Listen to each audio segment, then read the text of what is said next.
আজ তোমাদের সাথে র্যান্ডম একটা থট শেয়ার করব। সেটা হলো কম্পেয়ার।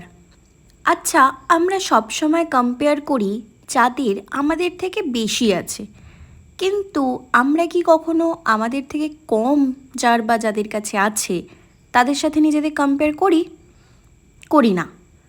আচ্ছা, কখনো ভেবে দেখেছো তোমার কাছে থাকার জন্য একটা ছাদ আছে, ভদ্রসভ্য পোশাক আছে, যখন যেটা ইচ্ছে করছে তুমি খেতে পারছো, কিন্তু এমন তো অনেক মানুষ আছে যাদের মাথায় ছাদটুকু নেই, ছেঁড়া নোংরা জামা পরে দিন কাটে, দিন শেষে হয়তো পেট ভরে খাওয়ার মধ্যে জলটুকুই থাকে।